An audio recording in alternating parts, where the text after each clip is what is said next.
오늘 오전 성경 본문은 제시해드린 그 프린트본하고 똑같이 자주 제기되는 질문과 답변에 관련된 내용들을 한번 공부를 해보겠습니다.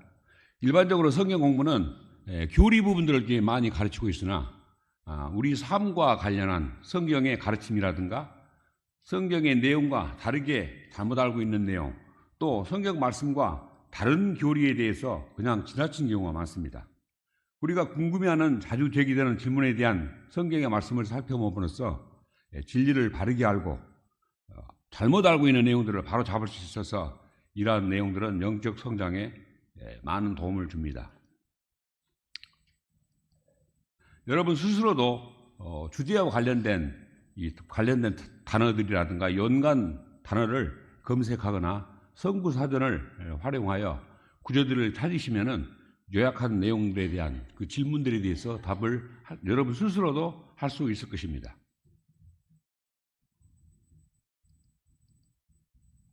오늘은 시간 관계상 자주 제기되는 질문 한 12가지 정도에 대해서 오늘 성경은 무엇라고 말씀하시는지를 알아보도록 하겠습니다. 첫 번째, 예수님은 어떤 모습이었을까요? 오늘이 이제 일반 사람들은 크리스마스 성탄절이라고 하시는데, 그래도 이렇게 크리스마스 이브인데 저희들은 또 이렇게 하나님의 그 모습을 한번 되새겨보는 그런 시간이었으면 좋겠습니다. 예수님이 지상 계실 때보다 후세기 후에 종교 예술가들은 창백한 얼굴에 긴 머리카락을 가진 여성적인 모습의 히피적으로 예수님을 묘사하셨습니다. 그것은 성경 말씀에 의하면 빗나간 상상에 불과한 것입니다. 이사야서 53절 2절을 보시면은 메시아에 관련된 예언으로 이 땅에 태어나시기 전에 예수님의 모습에 대해서 상세히 기록해 놓았습니다. 그분 앞에서 연한 초목같이 마른 땅에서 나온 뿌리같이 자라리니 그에게는 모양도 없고 우아함도 없으며 우리가 그를 볼 때 그를 흠모할 만한 아름다움이 없도다라고 기록하고 있습니다. 메시아이신 예수님께서는 모양도 없고 우아함도 없고 흠모할 만한 아름다움이 없다고 말씀하십니다. 예수님은 미남자가 아니었고 그분에게는 신체적인 관심을 끌만한 어떤 것도 없다고 예언하고 있습니다.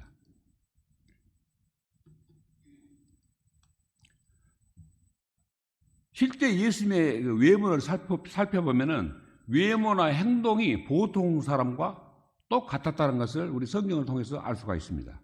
마태복음 26장 48절은 당시에 예수님을 외모가 다른 사람들에 비해서 특별한 것이 없었다는 것을 알 수가 있습니다.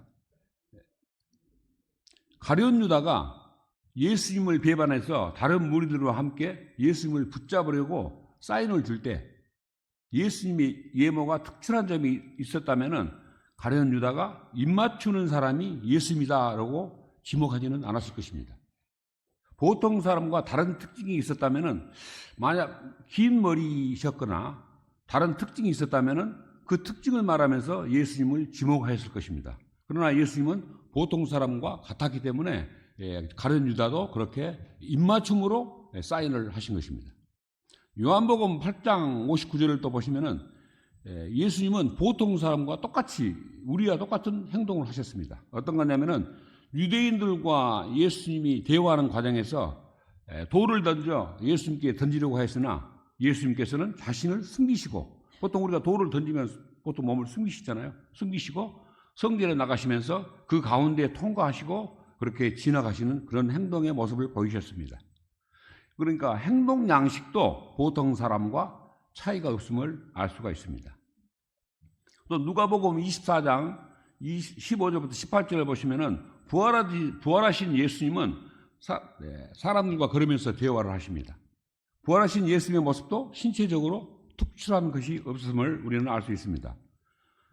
부활하신 예수님이 외계인의 모습이었으면 함께 이 얘기 나누면서 사람들이 무언가 말했을 것입니다. 그다음에 예수님께서 긴 머리카락을 가지셨다고 이렇게 보통 예술가들은 그림을 그릴 때 그렇게 얘기를 하시는데 대부분의 그림을 잘못된 그림들이라는 것입니다. 이것은 고린도전서 11장 14절을 보시면은 만일 남자가 긴 머리를 가지면 그것이 그에게 수치가 되는 것을 본성 그 자체도 너에게 가르치지 않느냐 하고 말씀하시는데, 남자이신 예수님이 말씀을 어기면서까지 긴 머리카락을 가지셨을까요? 화가들이 상상하는 대로 그린 그림은 잘못된 것임을 알 수가 있습니다. 마태복음 1장 1절, 그다음에 이사야서 53장 6절에 의하면은 예수님은 여러분 잘 아시다시피 아브라함의 후손으로 유대인입니다. 유대인의 모습과 같이 올리브색 피부에 검은 머리카락, 그리고 턱수염한 평범한 모습이었을 것입니다. 요한복음 8장 57절을 보시면은 33세의 나이에도 불구하고 50세로 보일 만큼 나이가 들어 보였다는 정도가 외모에 대한 추정일 뿐입니다. 우리의 구원자신 예수님에 관한 성경적 묘사가 없는 것은 우리가 그분의 형상과 그림을 우상으로 숭배하지 못하도록 막기 위함인 것이 틀림없습니다. 우상은 하나님 위에 인위적으로 만들어 놓은 신의 형상을 말합니다. 예수님은 우상이 아니고 살아계신 하나님이십니다. 로마서 1장 23절을 보시면은 썩지 아니할 하나님의 영광을 썩을 사람이나 새나 네 발 달린 짐승들이나 기는 것들과 같은 형상으로 바꿨느니라고 진노하십니다. 그러니까 예수님의 그 그림을 그리는 그 자체부터도 하나님께서는 진노하신다는 것입니다. 이상 예수님의 모습을 살펴보았고요. 두 번째로, 하나님께서는 구원받은 사람을 예정하십니까? 칼빈주의는 여러분이 그리스도를 영접하는 일이 하나님의 무조건적 선택으로 예정되어 있다고 가르칩니다. 여러분이 구원을 받는 것은 하나님께서 여러분이 구원을 받도록 예정하셨기 때문이라는 것입니다. 칼빈주의는 결국 천국이나 지옥 갈 사람은 이미 정해져 있다는 것입니다. 이게 이제 일반 이 장로교에서 가르치는 교리입니다.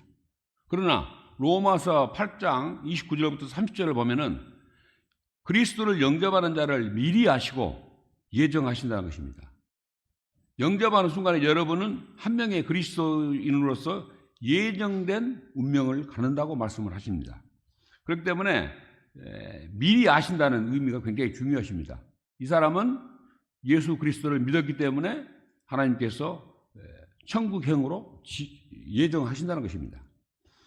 성경에 예정으로 쓰인 구절은 딱 세 군데뿐입니다. 왜 예정하시는가는 미리 아셨기 때문에 예정을 하신 것입니다.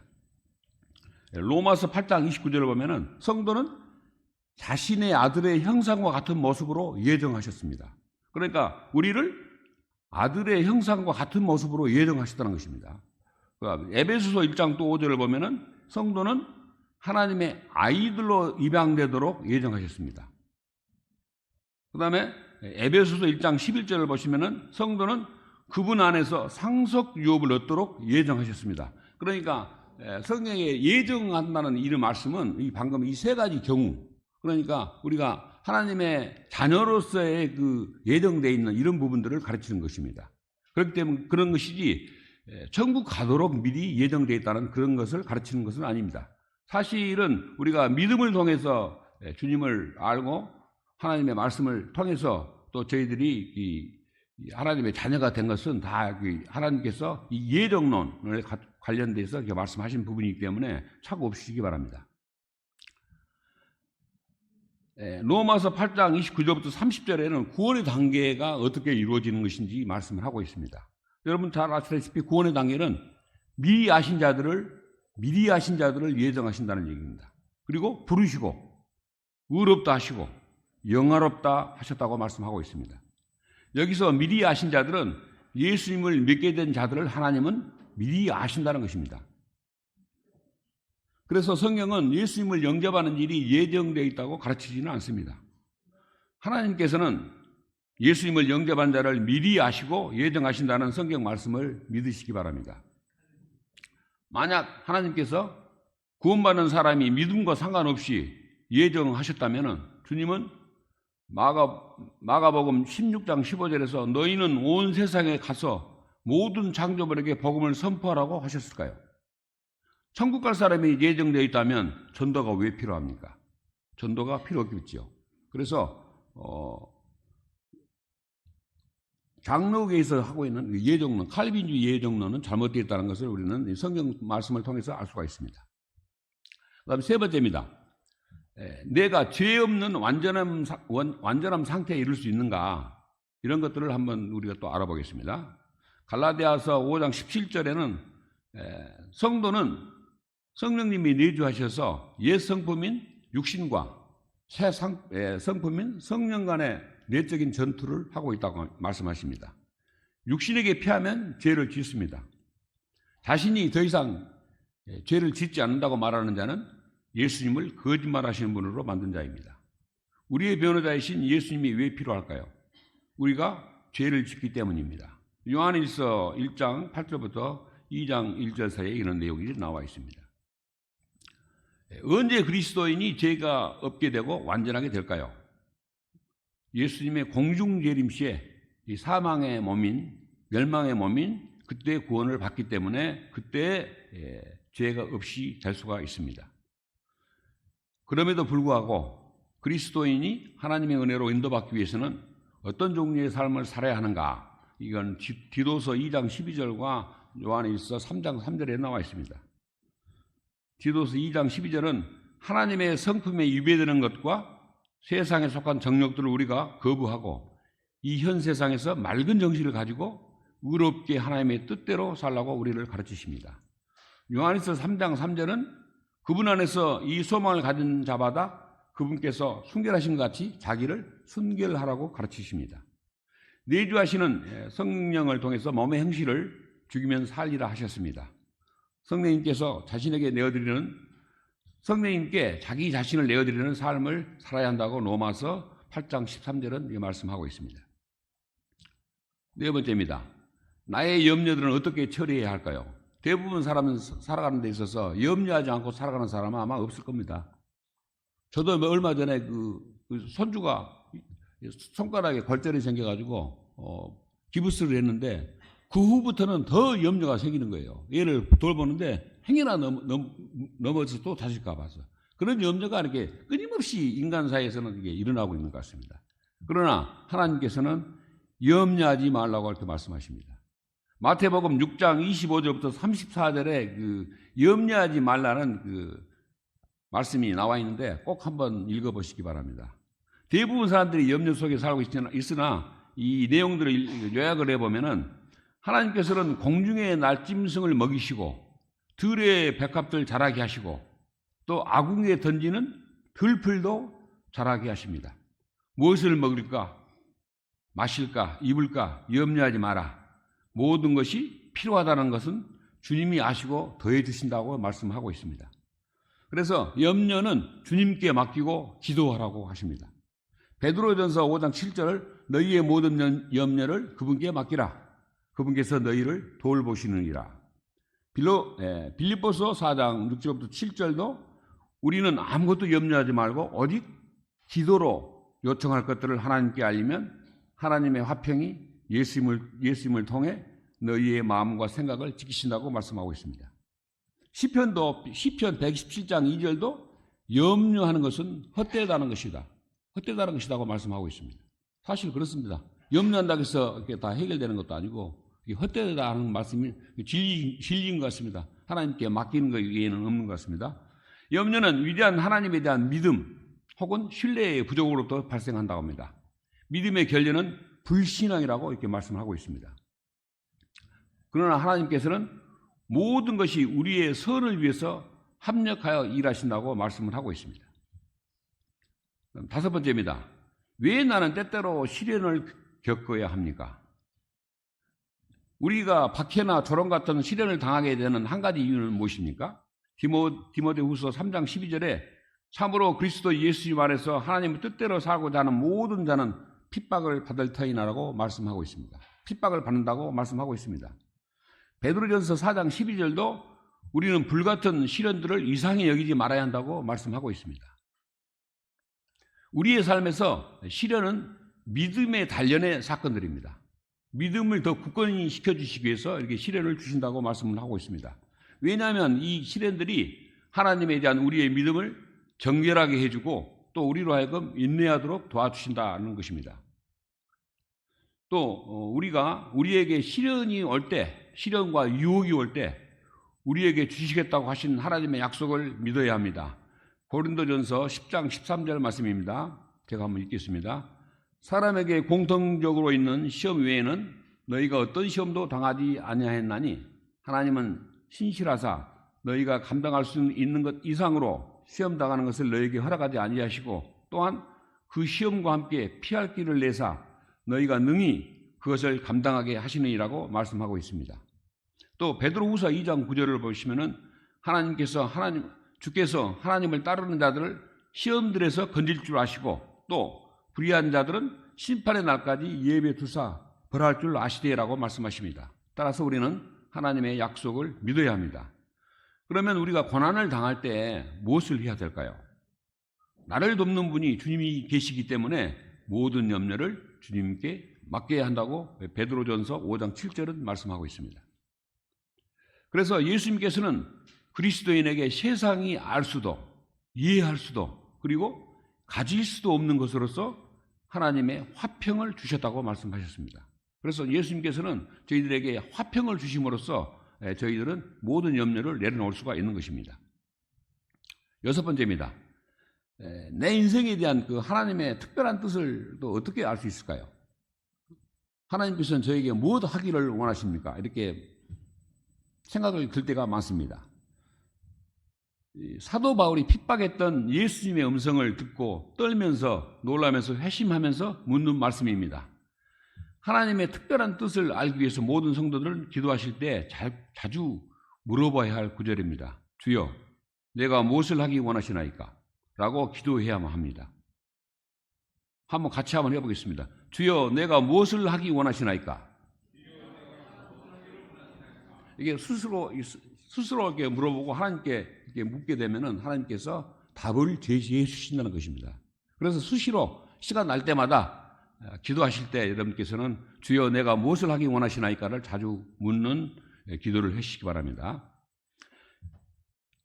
주님께서는 우리의 삶을 위한 주님의 뜻을 다음과 같은 수단들을 통해서 제시를 해 주시는데 네 가지입니다. 이 네 가지 모두가 조화를 이루고 동일한 방향을 가리킬 때 우리는 하나님의 인도하심을 알 수 있고 확신할 수가 있습니다. 첫 번째, 성경입니다. 성경 말씀입니다.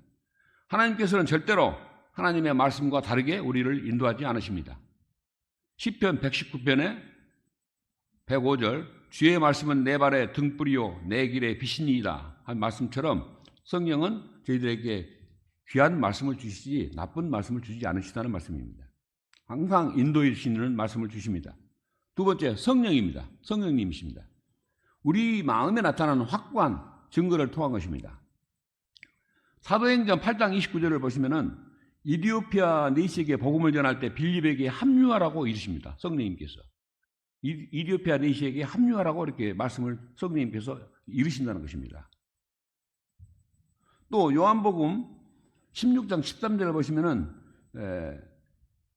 그러나 그분 곧 진리의 영께서 오시면 너희를 모든 진리 가운데로 인도하시려니 그분은 스스로 말씀하지 아니하시고 무엇이든지 자기가 듣는 것만을 말씀하시며 앞으로 일어날 일들을 너희에게 보이시리라 하고 이렇게 말씀을 하십니다. 이게 성령님께서 인도하시는 게 있다는 것입니다. 세 번째, 다른 사람을 또 조언을 통해서도 하나님의 뜻을 이해할 수가 있습니다.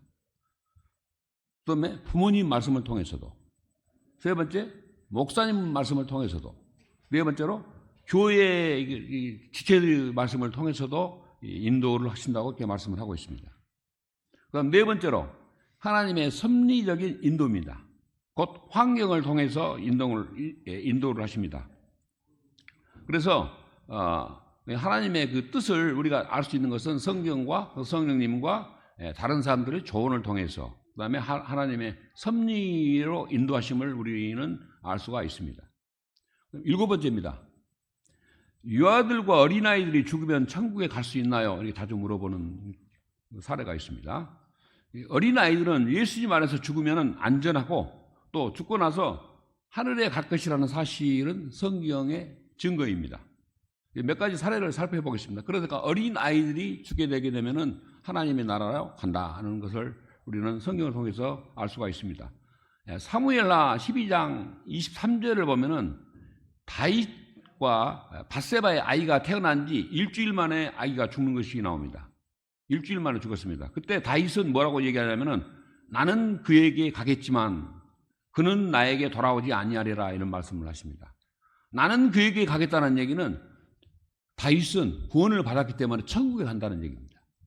내가 그에게 간다는 얘기는 누굽니까? 아이에게 간다는 얘기는 아이가 천국에 있다는 것입니다. 그래서 아이는 천국에 있다는 것을 우리가 알 수가 있는 겁니다. 그 다음에 또 욥기 3장 11절부터 13절에 나와 있는 말씀인데 내가 태에서 죽지 아니하였던가 어찌하여 내가 배에서 나올 때 숨지지 아니하였던가 어찌하여 무릎을 먼저 가서 나를 받았던가 어찌하여 젖가슴이 먼저 가서 내가 빨게 하였던가 그리하지 아니하였더라면 이제 내가 가만히 누워 평온히 지내고 잠들어 안식하였을 것이오라고 이 말씀이 있습니다. 이 말씀은 아이가 태에서 죽었거나 배에서 나올 때 사람들이 태어난 아이들을 받아줄 때 젖을 빨 때 아이가 죽었다면 안식하였을 것이라고 말씀하십니다. 우리가 여기서 안식은 구원의 안식을 얘기를 하는 겁니다. 보통 구원과 관련되어 있는 부분에 이 성경 말씀을 보면 안식이라는 말씀은 전부 다 구원과 관련이 되어 있습니다. 그래서 이런 말씀들은 어린 아이들이 안식한다는 의미는 천국에 갔다 그런 말씀으로 이해하시면 되겠습니다. 그 다음에 이제 세 번째로 자신의 행위에 대해 책임질 어린 아이의 나이가 어느 정도 되는가요? 그렇게 물어볼 때가 있습니다. 자신의 행위에 대한 책임질 연령이 언제인지는 정해진 나이는 성경에 없습니다. 성경은 아이들 개개인들이 그 연령에 도달할 때가 있다고만 말씀을 하고 있습니다. 그렇기 때문에 아이들에 따라서 그 나이가 선악을 알게 되는 나이가 상당히 다르다는 것을 우리가 성경 말씀을 통해서 알 수가 있습니다. 아이들은 순진하여 선과 악에 대한 지식이 없다고 신명기 1장 39절에 말씀하고 있습니다. 어린아이들은 선악을 구별을 못한다는 것입니다. 사람이 마음으로 상상하는 것이 또 어려서부터 악하다고 창세기 8장 21절을 말씀하고 있습니다. 8살의 여호와긴 왕은 주의 눈앞에서 악한 것을 행하였습니다. 이건 이제 역대기야 36장 9절에 나오는 말씀인데요. 8살 단 아이도 선악을 안다는 것이에요, 또. 그렇기 때문에 이 아이들에 따라서 이게 상당히 다르다는 것을 알 수가 있습니다. 그 다음에 성장 이후에 사람들은 본론이 있어도 보지 못하고 들을 귀가 있어도 듣지 못할 경우 그때부터는 자신의 행동에 책임을 질 나이입니다. 이게 이제 에스겔서 12장 2절에 나와 있고 느헤미야기 8장 2절에 나와 있습니다. 그 다음에 또 마태복음 19장 16절부터 20절에 부자 청년이 무슨 일을 해야 영원한 생명을 얻느냐고 예수님께 문의한 장면이 있는데 부자 청년은 자기는 어려서부터 십계명을 이해하고 다 지킬 수 있었다고 말하고 있습니다. 이 부자 청년은 어려서부터 또 십계명까지 다 지켰다는 얘기예요. 그 다음에 어린아이들은 구원에 이르도록 인도해질 성경을 또 배울 수가 있습니다. 어린아이들은 이상 살펴본 바와 같이 자신의 행위에 대한 책임지도록 정해진 나이는 없지만은 성경은 아이들 개개인에게 행위에 대한 책임질 연령이 도달할 때가 있다고 알려줍니다. 여기 그 이스라엘 성년식이 이스라엘의 그 성년식은 13세 정도로 보통 되어 있는데 이 13세에 관련된 이 내용은 성경에 나와 있지 않습니다. 그다음 8번째입니다. 동성애자는 태어날 때부터 그런 것입니까? 아니면 성 도착의 죄입니까? 남성 동성애자와 여성 동성애자들은 자신들이 원래 그런 식으로 태어났고 다른 사람과 다를 뿐이지 정상적이라고 주장을 합니다. 하나님께서는 뭐라고 말씀하십니까? 며칠 전 카톨릭 프란시스코 교황이 동성결합을 축복할 수 있다는 취지의 그 입장을 내놓았는데 이것은 비성경적입니다. 축복할 일이 아니고 동성애자들에게 복음을 전하는 일이 급선무라고 저는 생각을 합니다. 이게 또 성경의 말씀입니다. 이 말씀이. 성경은 동성애자들을 남색하는 자들이라고 부릅니다. 남색하는 자들, 소도마이트라고 그러거든요. 동성애자들의 이 붙여진 이름은 명칭은 소돔이라는 도시의 이름에서부터 온 것입니다. 소돔이라는 도시에서부터 온 것인데 이 소돔과 고모라 위에 하나님의 심판이 무엇이었습니까? 주께서 하늘에서부터 주로부터 유황과 불을 비같이 소돔과 고모라에 쏟고 그 도시들과 온 평야와 그 도시들의 모든 주민들과 땅 위에 자란 것을 엎어 멸하셨다라고 창세기 19장 24절부터 25절에 말씀하고 있습니다. 그렇기 때문에 동성애자들은 하나님께서 굉장히 진노하시는 이런 사람들입니다. 하나님께서는 동성애자들에 대해 어떤 처벌을 내리십니까? 레위기 18장 22절, 레위기 20장 13절을 보시면은 남자가 남자와 함께 눕는 것은 가증한 일로 민족들이 더럽게 되었고 반드시 죽일지니라 하셨습니다. 또 로마서 1장 32절에서도 하나님께서는 그런 행위들을 저지르는 자들은 죽어야 마땅하다고 말씀하십니다. 하나님께서는 동성애를 본성에 어긋나는 행위라고 부르십니다. 다시 말해서 동성애는 변태적이며 탄생이나 선천적인 발생에 의한 것이 아닙니다. 본래대로 쓸 것을 본성에 반하는 것으로 바꿨다고 말씀을 하고 계십니다. 하나님께서는 이러한 습성을 수치스러운 애정 또는 불타오르는 정욕, 러스트라고 부르십니다. 그래서 하나님께서는 이런 보기 흉한 행위들을 하는 자들은 자기들의 잘못에 합당한 보응을 자기 속에 받을 것이라고 말씀하시는데 에이즈가 이러한 사례 중에 하나입니다. 그러면 동성애자들은 구원을 받습니까? 어떻게 구원을 받습니까? 예수님을 믿으면 받습니다. 그게 이 고린도전서 6장 9절하고 11절 말씀에 너희 중에 이 같은 자들이 들어 있었으나 너희가 우리 하나님의 영을 통해 주 예수 그리스도의 이름으로 씻기고 거룩히 구별되어 의롭게 되었느니라고 말씀하고 있습니다. 그래서 동성애자들도 예수 그리스도를 믿으면 구원을 받는다고 성경은 말씀하고 있습니다. 9번째입니다. 십계명은 성도들에게 어떤 의미가 있는가? 십계명, 구약 시대에 나와 있는 십계명이죠. 십계명은 원래 구약 이스라엘에게 주어진 것입니다. 그 안의 원리와 교훈은 신약 성도들에게도 적용이 되는 하나님의 법입니다. 따라서 우리는 십계명으로부터 하나님의 사랑과 이웃 사랑을 배우고 실천해야 합니다. 신약 성경에도 십계명 관련된 구절이 다 나와 있습니다. 신약 성경에도 단지 안식일만 지키라는 구절이 없습니다. 안식일만 지키라는. 안식일은 하나님과 이스라엘 사이에 있을 표적이기 때문에 이 내용은 신약 성경에는 없지만은 실제 십계명이 신약 성경에 다 있다는 사실을 아시고 십계명을 우리가 신약 성도들에게도 적용된다는 사실을 아시기 바랍니다. 그 다음에 10번째입니다. 사람의 장래의 일을 알 수 있는가? 우리 미래의 일을 우리가 알 수 있는가? 성경은 사람이 장래의 일을 알 수 없으며 또한 그에게 미래를 알려줄 사람도 없다고 말씀을 하십니다. 누군가 하나님의 계시를 받았다고 하거나 대언의 말씀을 받았다고 한다면 모두 거짓입니다. 전도서 10장 14절은 이렇게 말씀하고 있습니다. 또한 어리석은 자들은 말도 많으니라. 사람은 앞으로 무슨 일이 있을지 알 수 없나니 그의 뒤에는 무슨 일이 있을지 누가 그에게 알려주겠느냐 이라고 말씀하고 있습니다. 그래서 일반 비그리스도인들이 하는 행위들입니다만은 사주를 보거나 점집을 찾거나 하든가 타로를 보는 것은 헛된 일이고 다 불필요한 죄 짓는 행위입니다. 그다음 11번째입니다. 사후 세계에서 지옥에서 부활 전에 우리가 이 땅에 살고 죽게 되면 혼이 천국을 가든 지옥을 가든 하나로 결정이 되죠. 일반 기독교인들은 이제 구원받은 사람들은 천국에 가겠지만 이 혼이 어떤 상태에 있는가? 혼은 우리가 지금 사람이 영, 혼, 육 이렇게 얘기를 하는데 혼은 어떤 상태에 있는가를 한번 이 성경 말씀을 통해서 알아보겠습니다.